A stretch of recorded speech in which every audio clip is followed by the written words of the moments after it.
কেমন আছো সবাই? আশা করছি সবাই খুব ভালো আছো, সুস্থ আছো, আমরাও ভালো আছি। তো আজকের বারটা হচ্ছে বুধবার, এখন 10:30 পৌনে 11টার মতো বাজে। আর কি ভাবছো, শাড়ি পরে রেডি হয়ে গেছি কেন? যাচ্ছি একটু মন্দিরে। আজকে একটা বিশেষ দিন, একাদশীর দিন। অবশ্যই আজকে হচ্ছে গীতা জয়ন্তী। আজকের দিনেই ভগবান শ্রীকৃষ্ণ, পরমেশ্বর ভগবান শ্রীকৃষ্ণ অর্জুনকে উপলক্ষ করে আমাদের বিশ্ব মানব কল্যাণের জন্য শ্রীমদ্ ভাগবত গীতার জ্ঞান প্রদান করেছিলেন। তো আজ হচ্ছে সেই শুভ দিন। তার সাথে তো এই দিনটাকে আমরা গীতা জয়ন্তী বলে পালন করি। তো আজকে প্লাস হচ্ছে একাদশী। তো এখন আমরা তিনজনে যাব মন্দিরে, যেহেতু হাজব্যান্ড তাড়াতাড়ি চলে এসেছিলো। তো বললাম যে চলো তাহলে মন্দিরে যাই। আর প্রায় 4-5 দিন পর আজকে তোমার রোদে দেখা মিলেছে, কিন্তু দাঁড়াও, দূরে দেখাচ্ছি। দূরে নদীর ধারগুলো এখনও তোমার ওরকম কুয়াশাতেই ভর্তি হয়ে আছে। এই দেখো এইরকম অবস্থা। তো যাই হোক, হালকা রোদ উঠেছে, এই শান্তি। তবে ঠান্ডাটা কিন্তু বেশ আছে। তো এখন যাব মন্দিরে। তো মন্দিরে যাবার আগে একটু বাজারে যাব, ওই ভগবানের জন্য একটু ফল আর একটু ফুল কিছু আর কি নেব। সবসময় তো মন্দির যাওয়া হয় না, তাই যেদিন মন্দির যাই চেষ্টা করি নিজেদের সামর্থ্য অনুযায়ী কিছু নিয়ে যাওয়ার। তো এই হচ্ছে ব্যাপার। তো এখানে এসে কিছু ফল নিয়েছিলাম, তারপরে নিয়েছি ফুল। তো গাঁদা ফুল নিয়েছিলাম। এখন শীতকাল, খুব সুন্দর গাঁদা ফুল পাওয়া যায়। তো তার সঙ্গে না এই গোলাপ ফুলগুলো দেখে আর মন মানলো না। তো এখান থেকে 2-3টে গোলাপ ফুলও নিয়েছিলাম। চলো, এবার খুব বেশিক্ষণ লাগবে না, ওই 5 থেকে 7 মিনিট সময় লাগবে। 7 মিনিটও লাগবে না, ম্যাক্সিমাম 4-5 মিনিট লাগবে এখান থেকে, রথবাড়ি বাজার থেকে মন্দির যেতে। তো মন্দিরে যাই, মন্দিরে গিয়ে আবার দেখা হচ্ছে।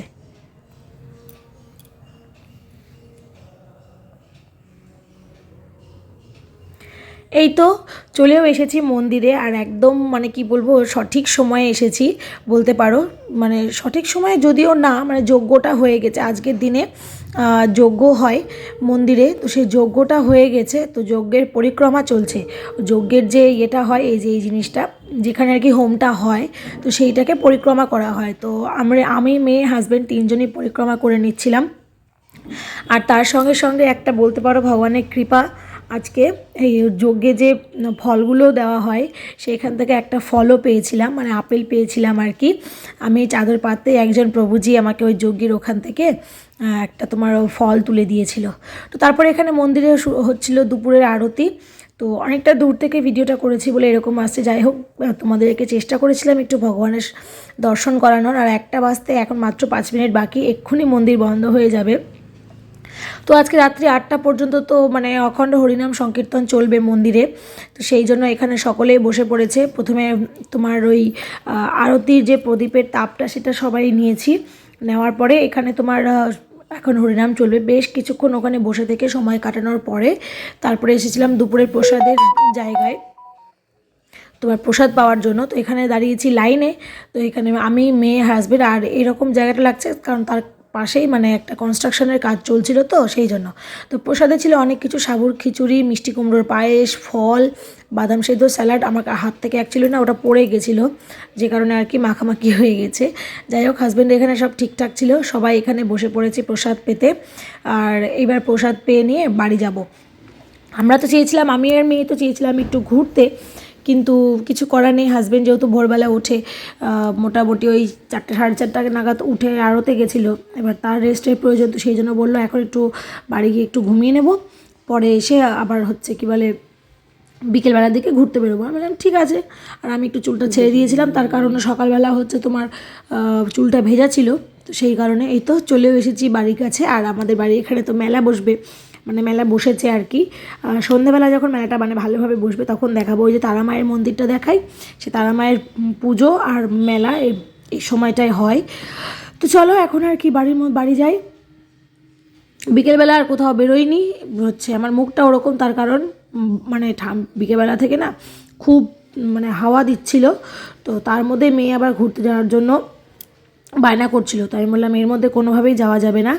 তো তারপরে উঠে নিয়ে কিছু ড্রাই ফ্রুটস নিয়েছি। আর হচ্ছে তোমার ওই যজ্ঞে যে আপেলটা পেয়েছিলাম সেটা কেটে নিয়েছি। সবাই এখন 1 টুকরো করে, দাদা এসেছিলো, দাদা, আমি, হাজব্যান্ড, মেয়ে সবাই 1 টুকরো করে এখন এইটা পাবো। পাওয়ার পরে মেয়ে তো বললো, ঘুরতে যখন যাওয়া হলো না, তখন ওর মামার সাথে গেল হচ্ছে একটু তোমার মেলার মধ্যে। আমরা আর যাইনি, দাদা নিয়ে গেছিলো। নিয়ে গিয়ে ওই যে নাগরদোল্লা আর কি, এই বাচ্চাদের এই গাড়িগুলোতে উঠেছিল।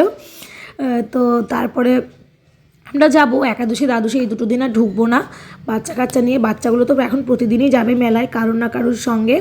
তো আমরা ভেবেছি শুক্রবারের দিন আর কি, আজকে তো বুধবার, শুক্রবারের দিন সবাই মিলে মানে আমি, মা, মাসি, মামি সবাই মিলে বাচ্চাগুলোকে নিয়ে যাব হচ্ছে মেলাতে। আর আমাদের এই বাড়ির গেটের সামনেও দেখো একটা দোকান বসেছে।